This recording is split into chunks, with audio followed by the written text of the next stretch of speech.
Hello students ਮੈਂ ਤਰੁਣਾ vermi ਅੱਜ ਆਪਾਂ ਅਗਲੀ ਵੀਡੀਓ ਪਾਰਟ ਅਗਲਾ ਸ਼ੁਰੂ ਕਰਨ ਲੱਗੇ ਹਾਂ ਲਾਈਫ ਪ੍ਰੋਸੈਸਿਸ ਦਾ। This is respiration. Life processes ਦੇ ਵਿੱਚ ਰੈਸਪੀਰੇਸ਼ਨ ਜਿਹੜਾ ਹੈਗਾ ਨੈਕਸਟ ਮੋਸਟ ਇੰਪੋਰਟੈਂਟ ਪ੍ਰੋਸੈਸ ਹੈ ਜਿਹੜਾ ਸਾਡੀ ਬਾਡੀ ਦੇ ਵਿੱਚ ਹੁੰਦਾ।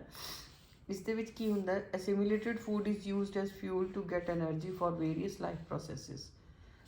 Assimilated food is used as a material for the growth and repair of the body। ਦੋ ਪਰਪਸ ਹੁੰਦੇ ਹੈ ਵੀ ਰੈਸਪੀਰੇਸ਼ਨ ਨਾਲ ਜਿਹੜੀ ਆਕਸੀਜਨ ਅਸੀਂ ਅੰਦਰ ਲੈ ਕੇ ਜਾਂਦੇ ਹਾਂ ਉਸ ਦੇ ਨਾਲ ਕੀ ਰਿਐਕਸ਼ਨਸ ਹੁੰਦੇ ਹੈ। ਠੀਕ ਹੈ ਜੀ।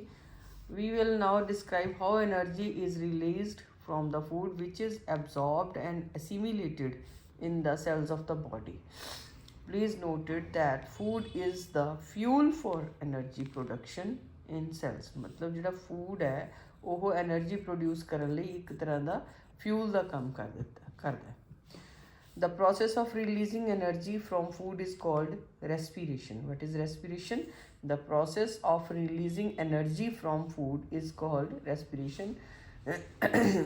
वैसे तो respiration process है, the process of respiration involves taking in oxygen from the air into the cells, using it for releasing energy by burning food, and then eliminating the waste products carbon dioxide and water from the body। मतलब ਕੀ ਹੈ ਕਿ ਜਿਹੜੀ respiration ਹੈ ਉਹ process ਹੈ ਜਿਸ ਦੇ ਵਿੱਚ ਆਕਸੀਜਨ ਜਿਹੜੀ ਹੈਗੀ ਉਹ ਸੈਲਸ ਤੱਕ ਲੈ ਕੇ ਜਾਈ ਜਾਂਦੀ ਹੈ।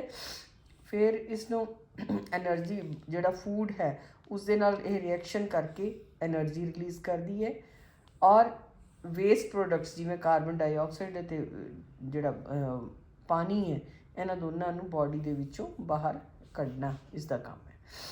The process of respiration can be written in the form of word equation। Food plus oxygen gives us carbon dioxide plus water plus energy।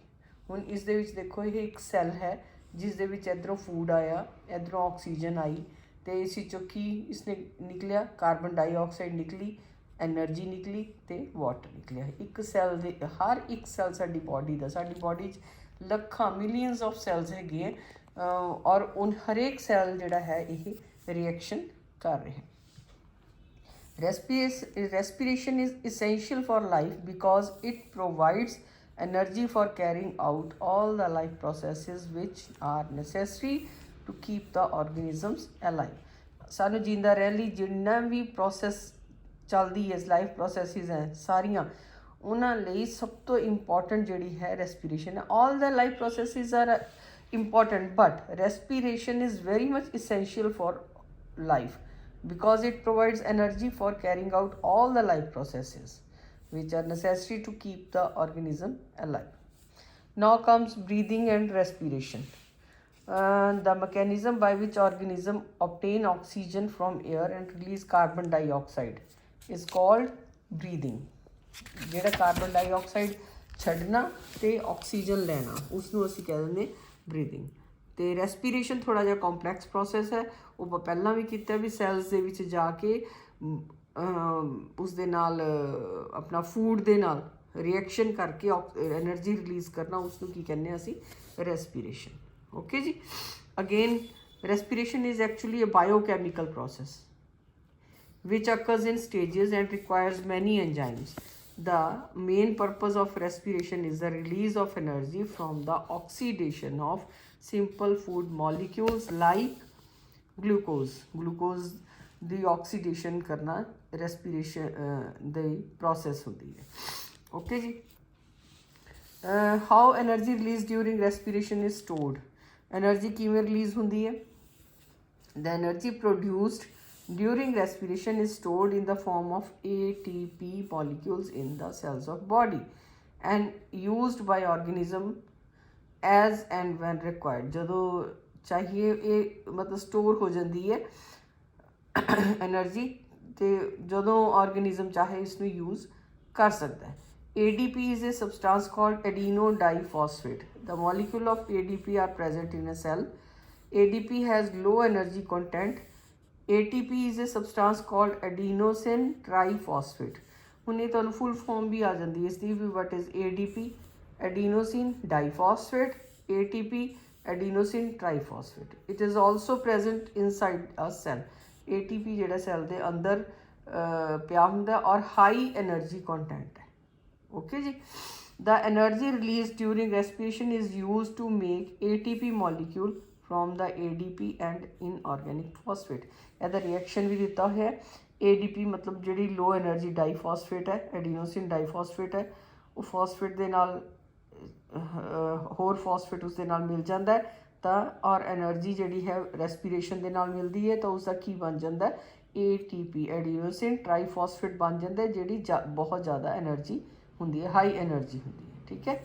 Van the cell needs energy then ATP can be broken down using water to release energy. ਜਦੋਂ ਸਾਨੂੰ ਜ਼ਿਆਦਾ energy ਚਾਹੀਦੀ ਹੈ, ਕੋਈ ਕਿਤੇ ਅਸੀਂ ਦੌੜ ਲਗਾਉਣੀ ਹੈ ਜਾਂ ਕੋਈ ਜ਼ਿਆਦਾ ਕੰਮ ਕਰਨਾ ਹੈ ਤਾਂ ਕੀ ਹੁੰਦਾ ਹੈ, ATP ਯੂਜ਼ ਹੁੰਦਾ ਹੈ. ATP ਟੁੱਟ ਕੇ ADP ਔਰ ਫਾਸਫੇਟ ਤੇ ਔਰ ਐਨਰਜੀ ਜਿਹੜੀ ਹੈ ਉਹ ਪ੍ਰੋਡਿਊਸ ਹੁੰਦੀ ਹੈ. The energy released by ATP is used to carry out all the endothermic reactions. Endothermic reaction ਕਰਨ ਦੇ ਲਈ ਇਹ use ਹੁੰਦੀ ਹੈ. Next, types of respiration. Types of respiration, there are two types of respiration, aerobic respiration and anaerobic respiration. First of all, we are going to discuss aerobic respiration. The respiration in which uses oxygen is called aerobic respiration. ਜਿਹਦੇ ਵਿੱਚ oxygen ਹੋਵੇ ਉਸ ਨੂੰ ਕਹਿੰਦੇ ਹਾਂ ਅਸੀਂ aerobic respiration. ਇਸ ਦੇ ਵਿੱਚ ਕੀ ਹੁੰਦਾ ਜੀ, ਗਲੂਕੋਜ਼ ਸਾਈਟੋਪਲਾਜ਼ਮ ਦੇ ਵਿੱਚ, ਠੀਕ ਹੈ. ਪਾਇਰੂਵੇਟ ਐਸਿਡ gives us oxygen ਦੀ ਪ੍ਰੈਜ਼ੈਂਸ ਦੇ ਵਿੱਚ 6 CO2 plus 6 H2O plus 38 ATP adenosine triphosphate. ਔਰ ਇਸ ਦੇ ਵਿੱਚ ਹੈ during aerobic respiration one molecule of glucose produces 38 energy rich ATP molecules. ਇੱਕ ਮਤਲਬ ਮੋਲੀਕਿਊਲ ਜਿਹੜਾ ਹੈ ਗਲੂਕੋਜ਼ ਦਾ ਉਹ 38 energy rich molecules of ATP release ਕਰਦਾ, ਬਹੁਤ ਸਾਰੀ ਐਨਰਜੀ ਰਿਲੀਜ਼ ਕਰਦਾ. ਔਰ ਕਿੱਥੇ ਹੁੰਦੀ ਹੈ ਇਹ, mitochondria are the sites of aerobic respiration in the cells ਦੇ ਵਿੱਚ ਐਰੋਬਿਕ ਰੈਸਪੀਰੇਸ਼ਨ ਕਿੱਥੇ ਹੁੰਦੀ ਹੈ, ਮਾਈਟੋਕੌਂਡਰੀਆ ਦੇ ਵਿੱਚ. ਇਸੇ ਕਰਕੇ ਇਸ ਨੂੰ ਕਹਿੰਦੇ ਕਿ ਇਹ ਐਨਰਜੀ ਪ੍ਰੋਡਿਊਸਿੰਗ ਜਿਹੜੇ ਆਰਗੇਨੈਲੀ ਹੈ mitochondria. The energy released during aerobic respiration is used by the organism. ਅਸੀਂ ਉਹ use ਕਰਦੇ ਹਾਂ. Most of the living organism carry out aerobic respiration by using oxygen of air. ਜ਼ਿਆਦਾਤਰ ਅਸੀਂ ਜਿਹੜੇ ਹੈਗੇ ਮਲਟੀ ਸੈਲੂਲਰ ਆਰਗੇਨਿਜ਼ਮ ਹੈ ਉਹ ਅਸੀਂ ਸਾਰੇ ਐਰੋਬਿਕ ਰੈਸਪੀਰੇਸ਼ਨ ਕਰਦੇ ਹਾਂ ਜਿਸ ਦੇ ਨਾਲ ਐਨਰਜੀ ਪ੍ਰੋਡਿਊਸ ਹੁੰਦੀ ਹੈ. Now comes anaerobic respiration.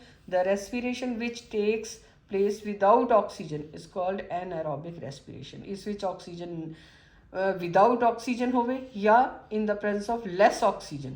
In both cases the respiration ਹੁੰਦੀ ਹੈ ਕਿਹੜੀ, anaerobic respiration. Okay ਜੀ. In anaerobic respiration the microorganisms like yeast break down glucose in ethanol and carbon dioxide and release energy. ਹੁਣ ਇਸ ਦੇ ਵਿੱਚ ਕੀ ਹੁੰਦਾ ਵੀ ਜਿਹੜਾ ਗਲੂਕੋਜ਼ ਹੈ ਉਹ ਪਾਇਰੂਵੇਟ ਦੇ ਵਿੱਚ ਹੋਇਆ. ਪਾਇਰੂਵੇਟ ਜਿਹੜਾ ਇਨ ਐਬਸੈਂਸ ਆਫ ਆਕਸੀਜਨ ਕੀ ਕਰ ਰਿਹਾ ਹੈ, ethanol C2H5OH carbon dioxide and 2 ATP energy. ਇਸ ਐਨਰਜੀ ਜਿਹੜੀ ਹੈ ਘੱਟ ਪ੍ਰੋਡਿਊਸ ਹੁੰਦੀ ਹੈ. ਐਰੋਬਿਕ ਰੈਸਪੀਰੇਸ਼ਨ ਦੇ ਵਿੱਚ 38 ATP ਐਨਰਜੀ ਪ੍ਰੋਡਿਊਸ ਹੁੰਦੀ ਹੈ, ਇਸ ਵਿੱਚ only 2 ATP of energy produce ਹੁੰਦੀ ਹੈ. ਨੈਕਸਟ ਹੈ ਜੀ, ਆਪਾਂ ਇਹ ਸਾਰੇ ਦੇਖੋ ਜਦੋਂ ਅਸੀਂ ਦੌੜਦੇ ਹਾਂ, ਕੋਈ ਥਕਾਵਟ ਵਾਲਾ ਕੰਮ ਕਰਦੇ ਹਾਂ ਤਾਂ ਸਾਨੂੰ ਇਸ ਤਰ੍ਹਾਂ ਕਿਉਂ ਮਹਿਸੂਸ ਹੁੰਦਾ ਕਿ ਕ੍ਰੈਂਪਸ ਪੈ ਗਏ, ਅਸੀਂ ਕਹਿੰਦੇ ਖੱਲੀਆਂ ਪੈ ਗਈਆਂ, ਕ੍ਰੈਂਪਸ ਪੈ ਗਏ. ਉਹ ਕਿਉਂ ਹੁੰਦਾ, the accumulation of lactic acid in the muscles cause muscle cramps. Lactic acid ਜਿਹੜਾ ਹੈਗਾ ਸਾਡੇ ਮਸਲਸ ਦੇ ਵਿੱਚ ਇਕੱਠਾ ਹੋ ਜਾਂਦਾ ਹੈ ਜਿਸ ਦੇ ਨਾਲ ਸਾਨੂੰ ਅਸੀਂ ਕਹਿੰਦੇ ਥਕਾਵਟ ਹੋ ਗਈ, ਕ੍ਰੈਂਪਸ ਪੈ ਗਏ. ਠੀਕ ਹੈ ਜੀ. ਔਰ ਇਹ ਕਿਵੇਂ ਇਹਨੂੰ ਠੀਕ ਕੀਤਾ ਜਾ ਸਕਦਾ, we can get relief from cramps in muscles caused by the heavy exercise by taking a hot water bath or massage ਕਰਕੇ ਅਸੀਂ ਇਸ ਨੂੰ ਜਿਹੜੇ ਕ੍ਰੈਂਪਸ ਹੈ ਇਹਨਾਂ ਨੂੰ ਅਸੀਂ ਠੀਕ ਕਰ ਸਕਦੇ ਹਾਂ. ਦੇਖੋ difference between aerobic respiration and anaerobic respiration. ਬੱਚੋ ਇਹ ਵੈਰੀ ਵੈਰੀ ਇੰਪੋਰਟੈਂਟ ਹੈਗਾ ਇਹ question. Write down the difference between aerobic and anaerobic respiration. First difference is aerobic respiration takes place in the presence of oxygen. It takes place in the absence of oxygen. Complete breakdown of food occurs in aerobic respiration. ਇਹਦੇ ਚ partial breakdown ਹੁੰਦਾ food ਦਾ, ਇਸ ਚ complete ਹੁੰਦਾ। Third is the end product of aerobic respiration is carbon dioxide and water. ਤੇ ਇਸ ਦੇ ਵਿੱਚ end product ਕੀ ਹੁੰਦੇ ਹੈ? Ethanol, carbon dioxide ਔਰ lactic acid. ਓਕੇ ਜੀ।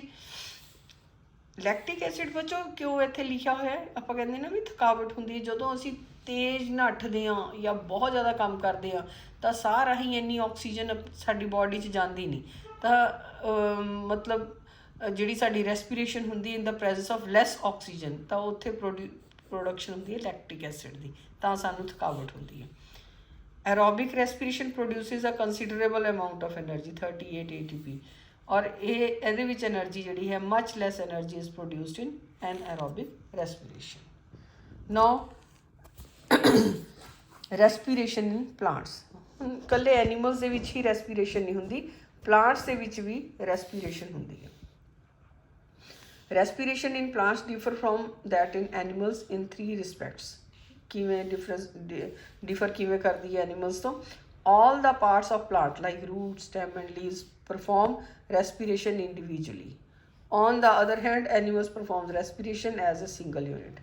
ਅਸੀਂ ਰੈਸਪੀਰੇਸ਼ਨ ਨੋਸਟਰਲਸ ਤੋਂ ਸਾਡਾ ਰੈਸਪੀਰੇਸ਼ਨ ਜਿਹੜੀ ਹੈਗੀ ਆ ਲੰਗਸ ਵੱਲ ਜਾਂਦੀ ਹੈ, ਪਰ ਇਸ ਪਲਾਂਟਸ ਦੇ ਵਿੱਚ ਇਹ ਸਾਰੇ ਆਰਗਨਸ ਜਿਹੜੇ ਆ ਉਹ ਰੈਸਪੀਰੇਸ਼ਨ ਕਰਦੇ। During respiration in plants there is a little transport of respiratory gases from one part of the another. On the other hand, respiratory gases are usually transported over long distances into an animal during respiration. ਸਾਡੀ respiration ਦੇ ਨਾਲ ਜਿਹੜੀ oxygen ਹੈ ਉਹ ਸਾਰੀ body ਦੇ ਵਿੱਚ, body cells ਦੇ ਵਿੱਚ ਜਾਂਦੀ ਹੈ, ਪਰ ਇਹਦੇ ਵਿੱਚ ਇਸ ਤਰ੍ਹਾਂ ਨਹੀਂ ਹੁੰਦਾ। The respiration in plants occurs at slow rate. ਇਹ ਹੌਲੀ ਹੌਲੀ ਹੁੰਦੀ ਹੈ, ਸਾਡੇ ਵਿੱਚ ਫਾਸਟ ਰੇਟ ਤੇ ਹੁੰਦੀ ਹੈ। ਠੀਕ ਹੈ ਜੀ। Plants get oxygen by diffusion. Plants have a branching shape, so they have quite a large surface area in comparison to their volume. Therefore, diffusion alone can supply all the cells of the plants with as much as oxygen as they need in respiration. Diffusion occur in roots, stems and leaves of plants. ठीक है जी, क्योंकि ਇਹਦੇ ਕੋਲ area ਬੜਾ ਵੱਡਾ ਹੁੰਦਾ ਹੈ, roots ਨਾਲ ਵੀ, ਸ਼ੂਟਸ ਨਾਲ ਵੀ, ਲੀਵਸ ਨਾਲ ਵੀ ਜਿਹੜੀ ਹੈ ਰੈਸਪੀਰੇਸ਼ਨ ਹੁੰਦੀ ਹੈ, ਇਸ ਕਰਕੇ ਡਿਫਿਊਜ਼ਨ ਪ੍ਰੋਸੈਸ ਦੇ ਨਾਲ ਆਕਸੀਜਨ ਜਿਹੜੀ ਹੈ ਇਸ ਦੇ ਵਿੱਚ ਜਾਂਦੀ ਹੈ। ਅੱਛਾ ਜੀ, ਅੱਗੇ ਇੰਨਾ ਜ਼ਿਆਦਾ ਆਪਣੇ ਸਿਲੇਬਸ 'ਚ ਹੈ ਨਹੀਂ ਕਿ respiration by roots, respiration by stems, respiration by leaves. ਆਪਾਂ ਨੂੰ ਇਹ ਪਤਾ ਕਿ respiration in leaves occurs during the day time as well as night. On the other hand photosynthesis occurs only during day time.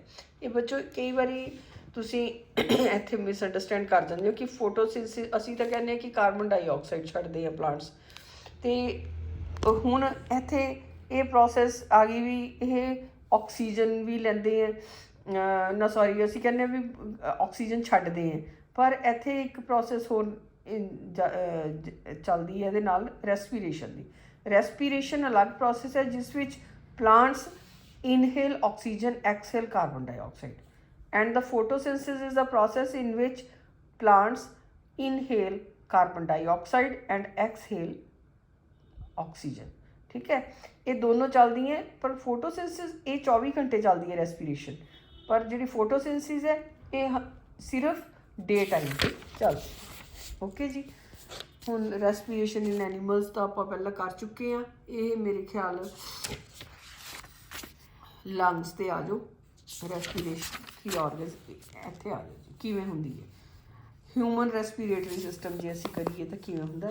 ਦੇਖੋ ਇਹ knows ਹੈ, knows ਤੋਂ ਇੱਥੋਂ ਨੇਜ਼ਲ ਪੈਸੇਜ ਤੋਂ ਆਕਸੀਜਨ ਅੰਦਰ ਗਈ, ਆਕਸੀਜਨ ਅੰਦਰ ਜਾ ਕੇ ਟਰੇਕੀਆ ਰਾਹੀਂ, ਲੇਰਿੰਗਸ ਹੈ, ਟਰੇਕੀਆ ਰਾਹੀਂ ਵਿੰਡ ਪਾਈਪ ਜਿਹਨੂੰ ਕਹਿੰਦੇ ਹਾਂ ਅਸੀਂ, ਇਹ ਜਾ ਕੇ ਲੰਗਸ ਦੇ ਵਿੱਚ ਬਾਈਫਰਕੇਟ ਹੋ ਜਾਂਦੀਆਂ, ਲੰਗਸ ਦੇ ਵਿੱਚ ਖੁੱਲ੍ਹਦੀਆਂ, ਇਹਨੂੰ ਕਹਿੰਦੇ ਆ ਬ੍ਰੌਂਕਸ। ਠੀਕ ਹੈ, ਫਿਰ ਅੱਗੇ ਜਦੋਂ ਛੋਟੇ ਛੋਟੀਆਂ ਬ੍ਰਾਂਚਿਸ 'ਚ ਵੰਡੀ ਜਾਂਦੀ ਇਹਨੂੰ ਕਹਿੰਦੇ ਬ੍ਰੌਂਕਾਈ। ਇਹ ਬ੍ਰੌਂਕਾਈ ਜਾ ਕੇ ਖੁੱਲ੍ਹਦੇ ਹੈ, ਛੋਟੇ ਛੋਟੇ ਜਿਹੇ ਪੋਕਿਟਸ ਹੁੰਦੀਆਂ, ਇਹਨਾਂ ਨੂੰ ਕਹਿੰਦੇ ਆਲਵਿਓਲਾਈ। ਏਅਰ ਬੈਗਸ ਹੁੰਦੇ, ਏਅਰ ਸੈਕਸ ਹੁੰਦੇ ਆ ਇਹ, ਔਰ ਇਹਨਾਂ ਦੇ ਵਿੱਚ 에ਅਰ ਸੈਕਸ ਦੇ ਵਿੱਚ ਆ ਕੇ ਜਿਹੜੀਆਂ ਬਲੱਡ ਕੈਪਿਲਰੀਜ਼ ਆ ਉਹ ਵੀ ਇੱਥੇ ਆਉਂਦੀਆਂ ਇਨ ਆਕਸੀਜਨੇਟਿਡ ਜਿਹੜਾ ਬਲੱਡ ਹੈ ਉਹ ਲੈ ਕੇ, ਡੀਆਕਸੀਜਨੇਟਿਡ ਬਲੱਡ ਲੈ ਕੇ ਉਹ ਇਹਦੇ ਵਿੱਚ ਆਉਂਦੀ ਹੈ। ਇੱਥੇ ਆਕਸੀਜਨ ਉਹਦੇ ਵਿੱਚ ਮਿਲਦੀ ਹੈ ਅਤੇ ਬਲੱਡ ਜਿਹੜਾ ਹੈਗਾ ਉਹ ਪਿਓਰ ਹੋ ਕੇ ਵਾਪਸ ਜਾਂਦਾ ਹੈ ਅਤੇ ਕਾਰਬਨ ਡਾਈਆਕਸਾਈਡ ਇੱਥੇ ਬਾਹਰ ਨਿਕਲਦੀ ਹੈ ਜਿਹੜੀ ਸਾਡੇ ਨੋਸਟ੍ਰਲ ਰਾਹੀਂ ਬਾਹਰ ਕੱਢੀ ਜਾਂਦੀ ਹੈ। ਇਹ ਹੈ ਹਿਊਮਨ ਰੈਸਪੀਰੇਟਰੀ ਸਿਸਟਮ। ਜਿਹੜੇ ਲੰਗਸ ਹੈ ਸਾਡੇ ਉਹ ਰਿਬਸ ਦੇ ਅੰਦਰ ਪਏ ਹੁੰਦੇ, ਜਿਹੜੀ ਸਾਡੀ ਚੈਸਟ ਦੇ ਵਿੱਚ ਰਿਬ ਕੇਜ ਪਿਆ ਹੁੰਦਾ ਉਹਦੇ ਅੰਦਰ ਇਹ ਲੰਗਸ ਪਏ ਹੁੰਦੇ ਹੈ ਔਰ ਇਹ ਰਿਬ ਕੇਜ ਜਿਹੜਾ ਹੈ ਇਹਨਾਂ ਲੰਗਸ ਨੂੰ ਕਿਸੇ ਆਊਟਰ ਕੋਈ ਸੱਟ ਜਿਹੜੀ ਹੈਗੀ ਆ ਉਸ ਤੋਂ ਬਚਾਉਂਦਾ, ਕੋਈ ਸ਼ੌਕ ਜਿਹੜਾ ਹੈ ਆਊਟਰ ਸ਼ੌਕ ਹੈਗਾ ਉਸ ਤੋਂ ਹੀ ਸਾਨੂੰ ਬਚਾਉਂਦਾ। ਔਰ ਅਗਰ ਅਸੀਂ ਦੇਖੀਏ ਵੀ ਇਨਹੇਲਡ ਜਿਹੜੀ ਏਅਰ ਹੈ ਉਹ 21% ਹੈ, ਐਕਸਹੇਲਡ ਜਿਹੜੀ ਏਅਰ ਹੈ ਉਹ 16.4% ਹੈ। ਕਾਰਬਨ ਡਾਈਆਕਸਾਈਡ ਜਿਹੜੀ ਹੈ ਉਹ 4.4% ਹੈ, ਐਕਸਹੇਲ ਇਨਹੇਲ ਜਿਹੜੀ ਹੈ 0.04% ਹੈ। ਓਕੇ ਜੀ। The difference between the inhaled air and exhaled air is that that they contain different proportions of oxygen, carbon dioxide and water vapors. Okay जी। ये मेरे ख्याल ਆਪਾਂ ਇਹ ਰੈਸਪੀਰੇਟਰੀ ਸਿਸਟਮ ਤਕਰੀਬਨ ਇਹ ਸਾਰਾ ਹੋ ਗਿਆ, ਲਾਈਫ ਪ੍ਰੋਸੈਸਿਸ ਜਿਹੜੀ ਕਰ ਰਹੇ ਹਾਂ। ਹੁਣ ਨੈਕਸਟ ਜਿਹੜਾ ਟਰਾਂਸਪੋਰਟੇਸ਼ਨ ਵਾਲਾ ਹੈਗਾ ਅਗਲੀ ਉਸ ਦੇ ਵਿੱਚ ਅਸੀਂ ਇਹ ਕਰਾਂਗੇ। Thank you.